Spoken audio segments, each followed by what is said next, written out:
সেদিন বলছিলাম যে আমি এখান থেকে শুরু করব। তো দেখো নিশ্চয়ই চেঞ্জটা করতে পারো যে সাইন স্কোয়ার 63টা সূত্রে আনলে হয়ে যাবে কস স্কোয়ার 27। কীভাবে হয় নিশ্চয়ই জানো। তবু দেখো 2 সাইন স্কোয়ার 90 মাইনাস 27 হয়, প্লাস 1 প্লাস 2 সাইন স্কোয়ার 27। নিচে হয় 17তে নিয়ে আসো, না হয় 63তে নিয়ে আসো।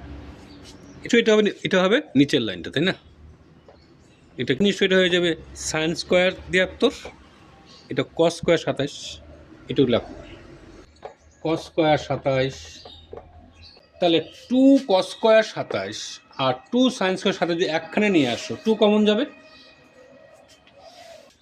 2 cos square 27 plus sine square 27 plus 1 থাকলো। এদিকে দেখো 3 সাইন স্কোয়ার 73, 3 কস স্কোয়ার 73, 3টা কমন নিয়ে নাও। এটা মানে কি হয় সূত্র 1, এটাও 1, 2 ইন্টু 1 প্লাস 1, তাই না? প্লাস 3 বাই সূত্র 3।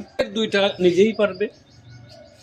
12তে নিয়ে আসো, এই যে সেক স্কোয়ার 12 মাইনাস 1/10 স্কোয়ার 78। সূত্র যদি করো, এইটাকে যদি করো তাহলে হয়ে যাবে কট স্কোয়ার 12। 1/কট স্কোয়ার মানে কি হয়, এটা বদলে সেক স্কোয়ার 12 ডিগ্রি। তাহলে sec square 12 degree minus 10 square 12 degree সমান সমান কত হচ্ছে, তাহলে 1। সূত্র আছে। এটার ক্ষেত্রে দেখো কি হবে, নিশ্চয়ই কস স্কোয়ার 22, এদিকে হয়ে যাবে কট স্কোয়ার 90 মাইনাস 22। তাহলে কস স্কোয়ার 22, 10 স্কোয়ার 22 নাকি করবো। তো কসেককে 1 বাই সাইন স্কোয়ার 22, এদিকে হয়ে যাবে sine square 22 by cos square 22। 10 মানে সাইন বাই কস কাটা যাচ্ছে, 1/কস স্কোয়ার কি থাকে সেক স্কোয়ার 22। এই হচ্ছে বাম পক্ষ, দেখো। এবার ডান পক্ষ করার সময় এটা 22 দিয়ে করলাম, নিশ্চয়টা 22 দিয়ে করতে হবে।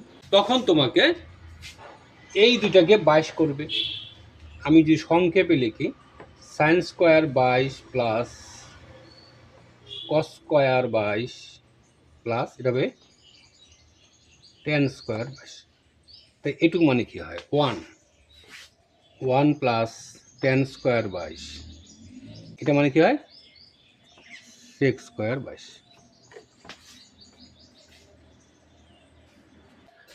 এই নিয়মের এই 5টা চেষ্টা করো।